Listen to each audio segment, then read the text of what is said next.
ใจรักษามัคคี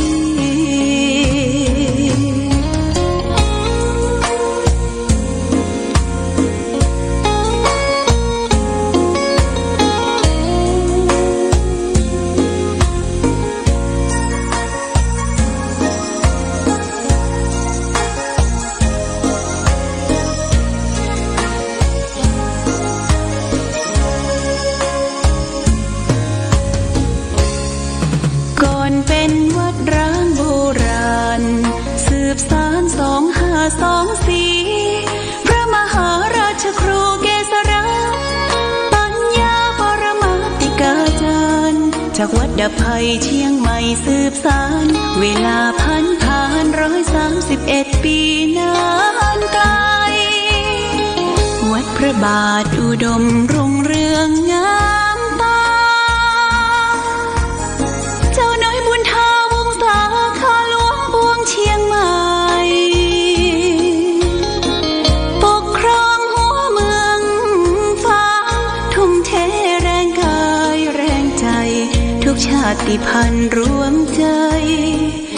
รักษามัคคี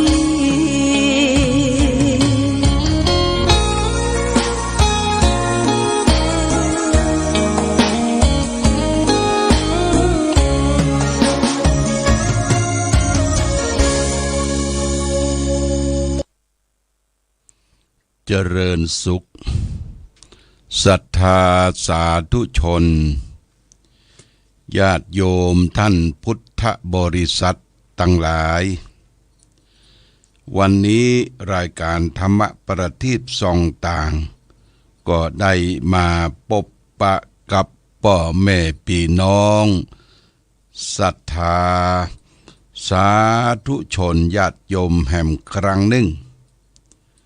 วันนี้เป็นวันศุกร์ที่26เดือนเมษายนพุทธศักราช2567ซึ่งตรงกับเดือน5ใต้เดือน7เหนือแรม3ค่ำญาติโยมวันนี้เป็นวันศุกร์วันสุดท้ายของสัปดาห์ภาคเจ้าตอนเจ้านี่อากาศเป่งสดใสไวยะหลังจากที่ฝนตกลงมาเมื่อค่ำตะวาตั้งแต่4 โมงถึง5 โมงก่อนฝนจะตกนะฟ้าร้องครวญครางฟ้าผ่าญาติโยมถ้าฟ้าร้องครวญครางฟ้าผ่าทางวิทยุชุมชนคณะสงฆ์อำเภอฝางเฮาก็งดปิดเครื่องปิดเครื่องเพราะว่าอันตรายเพราะว่ามันเป็นสายล่อฟ้ามันมีเสาอากาศที่สูงถ้ามันผ่าลงมามันร้องมาตั้งเครื่องทรงก็จะพังกันนี่ก็ทำความเข้าใจกับญาติโยมท่านสาธุชนว่าถ้าฝนตกหนักฟ้าผ่าแม่แมลนนี่ก็ต้องปิดเครื่องสถานี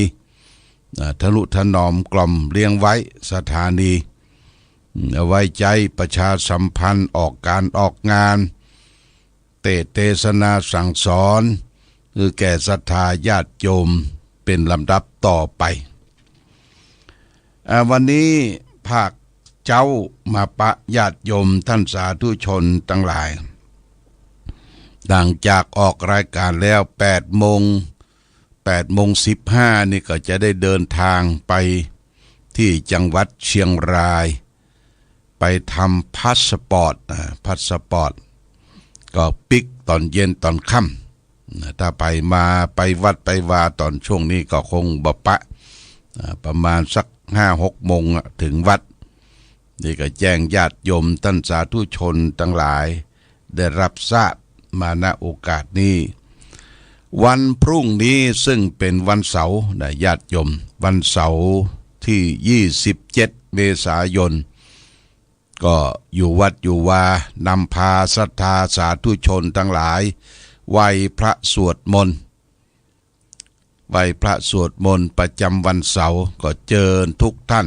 ได้ขึ้นวัดวาอารามสำนักปฏิบัติธรรมแหล่งที่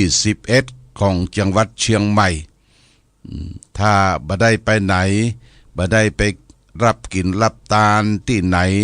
หรืองานกิจกรรมทางการของคณะสงฆ์ก็อยู่วัด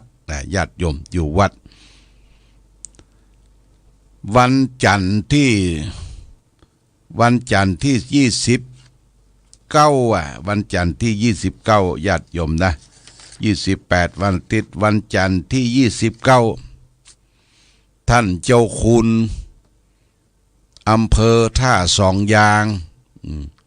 เปิ้นจะมารับของนะญาติโยมจะมารับของจะเอาไปแจกจ่ายให้แก่พี่น้องตังแม่สอดท่าสองยางจังหวัดตากที่ได้ปืนมาหนีสงครามหนีบ้านหนีเมืองมาผ้าติดเนื้อติดตัวละเฮเววนอุ้มลูกจุงหลาน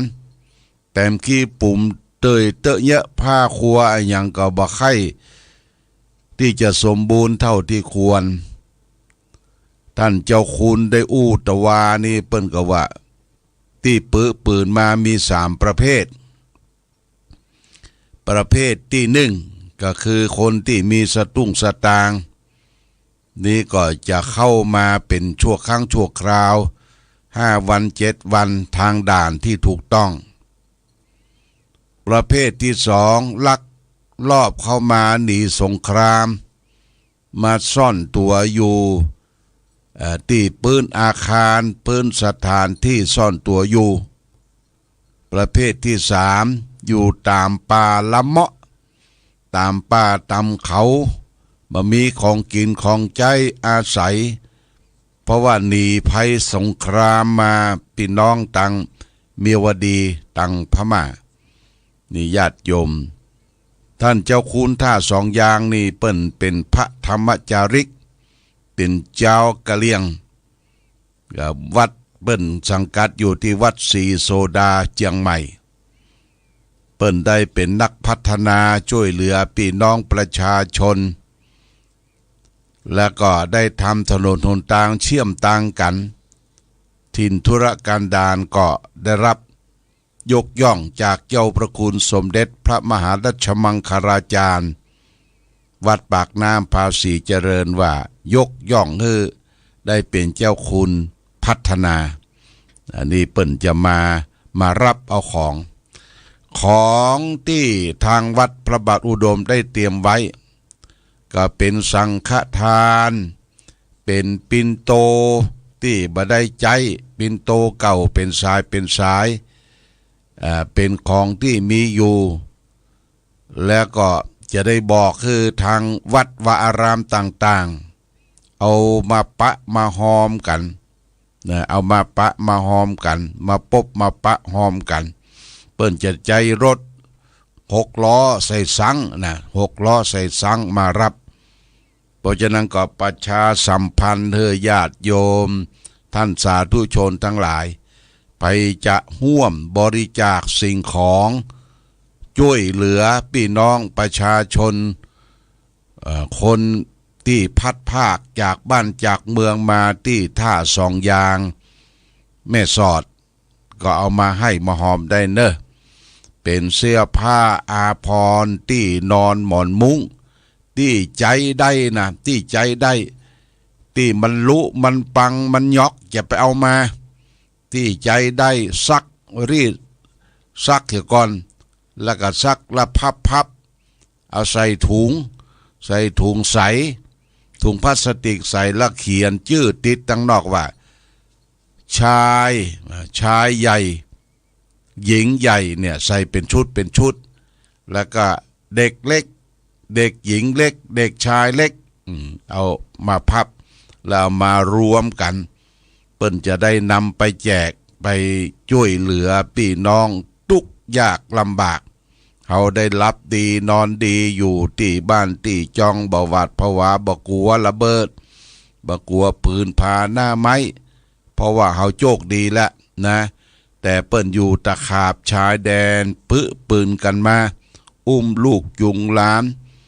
เข้าสุกเข้าสารก็บ่มีพายตานเข้าสารก็ได้เนอะเข้าสารถุงละเท่าใดก็เอามาตานได้ที่นอนหมอนมุ้งผ้านุ่งครัวใบเครื่องใจไม้สอยอันนี้เอามารวมกันวันเสาร์วันพุธนะญาติโยมมาวันเสาร์วันพุธอย่าไปเก็บไว้ใส่ตู้ใส่อย่างเก็บใส่กล่องอย่างไว้สุดท้ายเขาจะเอาไปเผานะสุดท้ายเผามันไปวะโอ้เผานี่บ่ได้สักอย่างเนอะสู้หาเอาตาลเอาจ้อยเหลือเฟือไฟคือตาลแก่ยาจกวะนี่พกคนขอที่เปิ้นต้องการใจจะเอาไปเผาอย่างเผาบ่มีประโยชน์นะบ่มีประโยชน์อันใดนี่วันที่29วันจันทร์เจ้าคุณวัดท่าสองยางแม่สอดเปิ้นจะมารับของนะทางวัดก็เตรียมไว้ส่วนหนึ่งละแล้วก็จะได้แจ้งไปยังเจ้าคณะตำบลทุกตำบลเอาของมารวมกันของฮับกินฮับตาลเปิ้นตาลครัวน้อยครัวเฮือนน้อยน่ะมีหม้อหนึ่งให้เขามีอย่างเอามาเตอะมันจึงเป็นประโยชน์แก่คนที่ต้องการใจแต่เฮานี่มันเหลือใจเฮาก็บ่ต้องการประโยชน์ในส่วนนั้นนี่ได้ทำบุญช่วยเหลืออนุเคราะห์สงเคราะห์เปื้อนมนุษย์บางท่านบางคนคิดว่าอันนั้นบ่ใช่พี่ใจน้องบ่ใช่วงศาคณะญาติไทยบ่ใช่วงศาคณะญาติของเฮาเข้าใจผิดญาติโยมพระพุทธเจ้าว่ามนุษย์ร่วมโรคที่เกิดมานี่นะเป็นเปื้อนเกิดเปื้อนแก่เปื้อนเจ็บเปื้อนตายเหมือนกันหมดเฮาจะฮู้จักบ่ฮู้จักแต่ว่าบ้านใดเมืองใดเปิ้นเดือดร้อนก็ช่วยเหลืออนุเคราะห์สงเคราะห์ซึ่งกันและกันเป็นการชับน้ำตาถ้าเฮาไปตกทุกข์ได้ยากลำบากอย่างอันเนี่ยมันทุกข์ทรมานที่กินที่อยู่ที่พักพาอาศัยน้ำดื่มน้ำใจกินตามน้ำห้วยน้ำห้องเฮานี่กูกินน้ำเย็นเจี๊ยบน้ำตู้เย็นผ้าครัวก็นุ่งผ้าครัวใบอย่างดีอย่างงามแต่เขาได้ใส่เกิบแตะ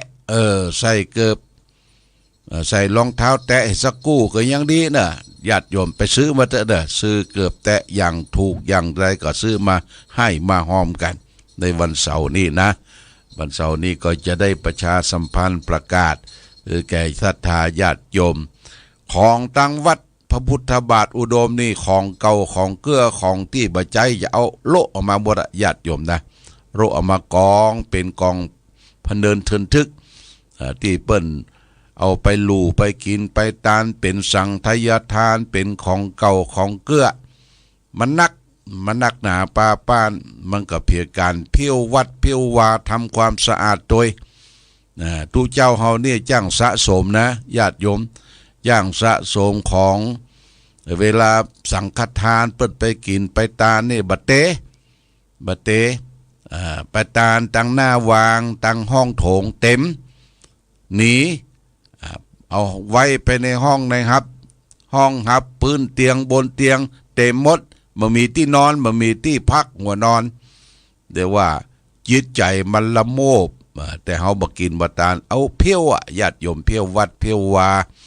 เพี้ยวบ้านเพี้ยวจองของเขาคือมีความสะอาดสะอ้านของที่บ่กินบ่ใจก็แบ่งเพื่อพายายคือแก่ญาติพี่น้องที่บ่ใจเป็นญาติโดยตรงแต่เป็นเกิดเพื่อนแก่เพื่อนเจ็บเพื่อนตายด้วยกันเด้ออู้กันประชาสัมพันธ์บอกออกไปจะเป็นข้าวสารอาหารแห้งอย่างก็ได้วันที่29นี่เจ้าคุณเปิ้นจะจ้างรถมารับเป็นรถซังเป็นรถ6 ล้อมารับถ้ามารับแล้วก็จะได้ของไปนักๆเอาไปเฉลี่ยเจียจานซับน้ำตาแก่ผู้คนประชาที่ได้เกิดความทุกข์ยากลำบากปืนกันมาเปิ้นยิงกันเปิ้นฆ่ากันที่เมืองเมวดีตรงข้ามกับแม่สอดนะปืนกันมา มาพักตามป่าตามเขาตามสวนหัวซุกหัวซุนนะญาติโยมนะโอ้สงครามเนี่ยมันทรมานมันแบบปราณีปราศัยกันระเบิดตกลงมาผู้คนเดือดร้อนบุญวายสงครามที่เกิดขึ้นในปัจจุบันนี่ก็ยังบ่เฮ็ดบ่หายเลยสงครามยูเครนกับรัสเซียเนี่ยแย่งชิงกันแย่งชิงกันเอาระเบิดปรมาณูระเบิดหัวรบมายิงกันเอาโลนเอาหยังโดนเข้าไปทิ้งระเบิดนี่ที่ยูเครนกับรัสเซียแล้วก็ที่ตะวันออกกลางอิสราเอลกับปาเลสไตน์นี่ก็มันย้อมกันญาติโยมอิสราเอลนี่ก็ใจระเบิดใจยังไปทิ้งไปบอมจนเดินขบวนกันทั่วโลกที่ประเทศสหรัฐอเมริกาพี่น้องแอนตี้สายคนยิวอิสราเอลนี่เป็นคนยิวเป็นคนเก่งยิวนี่เป็นคนเก่งอัมเบิร์ตไอน์สไตน์ที่สร้างระเบิดปรมาณูที่ไปถล่มประเทศญี่ปุ่นฮิโรชิมาก็เกิดจากอัมเบิร์ตไอน์สไตน์แปลงระเบิดปรมาณูจนที่ได้รับความทุกข์ทรมานมาจนถึงปัจจุบันเนี่ยญาติโยมเพราะนั้นสงครามเกิดที่ไหนลบราฆ่าฟันกันผู้คนนอนหวาดผวาบ่มีความสุขเดี๋ยวก็วอมาเครื่องบินมาทิ้งระเบิดยังวิ่งกันล่นกันบ่มีที่พักพาอาศัยบ่มีที่จะทำมาหากินต้องกางเต้นอยู่กลางร้านต้องกางเต้นอยู่ริมถนนตามวัดวาอารามตามสถานการศึกษาโรงพยาบาลเนี่ยจะไปขับไปถ่ายก็ลำบากที่ขับที่ถ่ายก็บ่มีเนอะเฮานี่สุขสบายญาติโยมสุขสบายแป้งความสุขสบายคือแก่คนอื่นบางท่านบางคนมาใจพี่ใจน้องเอาไปสนใจอย่างถูกอันนี้ก็ถูกอยู่เขาจะไปใจกีดใจก้อมอย่างนั้นช่วยกันญาติโยมช่วยกันมนุษยชาติคือแบ่งปันความสุขที่มีอยู่นี่คือแก่คนอื่นอย่างนี้เป็นต้นเอาละวันนี้มาพบก็จะได้นำสาระธรรมมาฝากคือแก่ศรัทธาวันนี้เอาเรื่องปัญญาภรกถาปัญญาภรกถานี่ว่าด้วยพลังของปัญญาพระพุทธเจ้าตรัสว่าตังพรนังพรังเศรษถังอักขังปัญญาพรังวรังปัญญาพระเรนุปัตทัตโทอัตถังวินทติปันติโตแปลว่าอันพลังปัญญานั้นจัดว่าประเสริฐเป็นยอดกว่าพลังทั้งหลายบัณฑิตมีพลังปัญญาสนับสนุนจึงประสบความสำเร็จปัญญานี่สำคัญที่สุดมีปัญญาเหมือนมีทรัพย์อยู่นับแสนมีปัญญาระทรัพย์อื่นไม่คลาดแคลนปัญญานั้นเหมือนกับทรัพย์แสนโกฏโทษไม่มี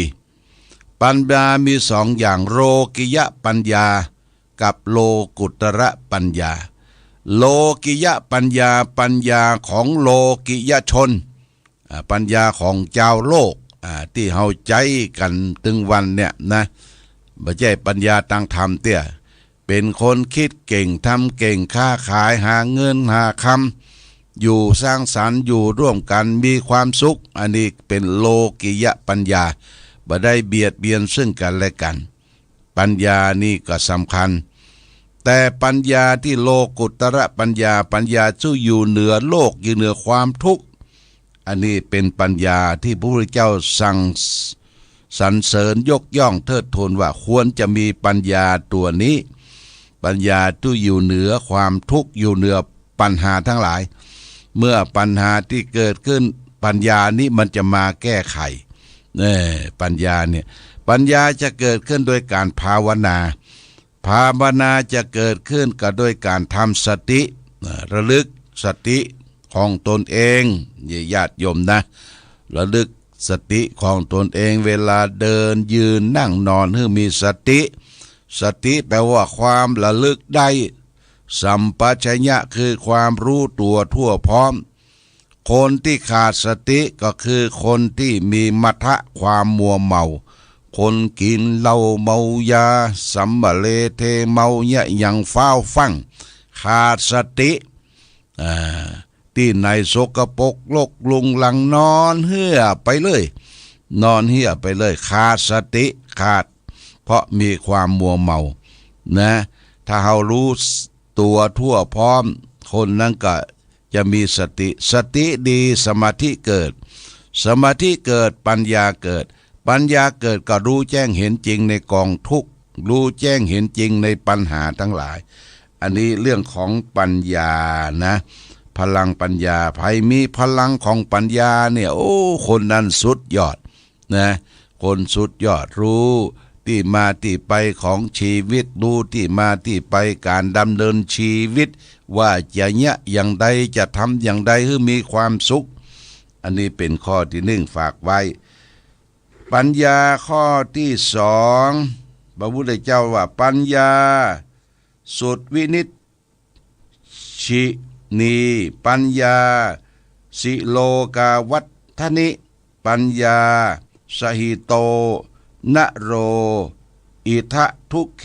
สุขานิฉันทติแปลว่าปัญญาเป็นเครื่องวินิจฉัยวิชาความรู้ปัญญาเป็นเครื่องเพิ่มพูนชื่อเสียงในโลกนี้คนมีปัญญาย่อมหาสุขพบแม้ในนามทุกข์ว่าในโลกนี้ว่าปัญญาเป็นเพิ่มพูนชื่อเสียงปัญญาเป็นเครื่องวินิจฉัยวิชาความรู้ให้เกิดขึ้นในโลกนี้คนมีปัญญาย่อมหาสุขแม้แต่ว่ามีความทุกข์ในยามทุกข์ก็หาความสุขได้รู้แจ้งเห็นจริงในปัญหาในกองทุกข์ทั้งหลายเพราะฉะนั้นญาติโยมเนี่ยยังจะไปฮื้อขาดปัญญาเอาปัญญานำหน้าเอาพ่อนานปัญญานำหน้าเอาพ่อนานตันไว้ตั้งหลังตันตี้ตันติ๊กเนี่ยกึดยังมาออก เอาไว้ตั้งหลังก่อนเอาพ่อนานปัญญาไว้ตั้งหน้าศึกษาดำเนินชีวิตเนี่ยอย่างใดตึงวันเอาจะมันมีความสุขแต่พอกินพออยู่พอใจพอดำเนินชีวิตจะไปชีวิตมันตกต่ำอับจนมีปัญญาแล้วก็แก้ไขปัญญาได้ปัญญานี่เป็นเครื่องประดับแก้ไขปัญหาได้ทุกอย่างนี่ฝากไว้ว่าพลังแห่งปัญญาและปัญญาเป็นสิ่งที่รอบรู้ปัญญามีสองประเภทโลกิยะปัญญาของชาวโลกปัญญาของโลกิยชนเป็นคิดเก่งทำเก่งแต่คิดในทางที่ดีนะญาติโยมคนไหนใจปัญญาไปคิดไปโกงไปโลภไปไปเบียดไปบังโอ้โมหะนี่ไม่ใช่ปัญญาเรียกว่าฉลาดแต่แกมโกงโอ้โทฉลาดแกมโกงนี่เปิ้นมาใจกันเนอะอาตมาอบรมพระเนนว่าพยายามจะไปใจฉลาดแกมโกงยกตัวอย่างเช่นง่ายๆพระเนนอยู่ด้วยกันเนี่ยนะมันจังเอารัดเอาเปียกเปิ้นกวาดเปิ้นเพี้ยวเปิ้นทำความสะอาดตัวเองมบอยู่ในห้องซ่องเพราะว่าโอ้หมู่นั้นมันบ่ฉลาดมันโง่มันเนี่ยเฮานี่ฉลาดเฮาบ่ต้องเปียงให้เปียงแห้งอยู่ในห้องบ่ต้องไปกวาดไปเพี้ยวอย่างนี้ฉลาดแต่แกมโกงโอ้เต้าใจบ่ได้เนี่ยฉลาดแกมโกงเนี่ยญาติโยมเปิ้นบ่ใจกันนะจะไปเอารัดเอาเปรียบกันเนี่ยยังก็หันแก่ได้แหนแก่ตัวฉลาดแกมโกงเบาเสียสละช่วยกันนะนี่คือปัญญาเป็นพลังนะเป็นพลังงานเป็นพลังงานทำให้เกิดความสำเร็จนี่ฝากไว้โลกุตระปัญญาที่อยู่เหนือความทุกข์คืออย่างทุกข์คือปัญหาตึงวันเนี่ยนะ ความบ่สบายกายบ่สบายใจนั้นมันเป็นทุกข์ความบ่สบายกายก็คือเป็นโรคภัยไข้เจ็บเข้ามาเบียดเบียนเกิดความร้อนความหนาวอันยังอดรนทนบ่ได้นี่ก็คือความบ่สบายกายความบ่สบายใจก็คือวึดวัดในด้านจิตใจใจหินใจป๊อดใจบ่ลงบ่ปงขาดการไหว้พระสวดมนต์โอ้ปัญญาบ่อยู่กับตัวละมันบ่มีความสุขญาติโยมบ่มีความสุขจะร่ำรวยเงินทองก่อกองขึ้นเป็นภูเขาภูดอยก็ย่างเตอะถ้าบ่มีปัญญามันบ่มีความสุขญาติโยมความสุขเกิดจากปัญญาคือรู้แจ้งเห็นจริงในกองทุกข์รู้แจ้งเห็นจริงในการดำเนินชีวิตนี่ฝากไว้เป็นหลักคิดคือแก่ศรัทธาญาติโยมท่านสาธุชนทั้งหลายเอาละวันนี้รายการธรรมประทีปส่องตางได้มาพบกับศรัทธาญาติโยมจะไปลืมเด้อวันพรุ่งนี้วันเสาร์พอผ้าพอครัวที่ใจได้ที่บ่ใจจะไปเอามาถ้าเอามาแล้วก็จะต้องเอาทิ้งเอาขว้างที่ใจได้ซักอบรีดใส่ถุงใสและเขียนชื่อว่าชายใหญ่หญิงใหญ่เด็กหญิงเด็กชายเนี่ยเขาจะได้คัดออกมาแล้วเปิ้นจะมารับ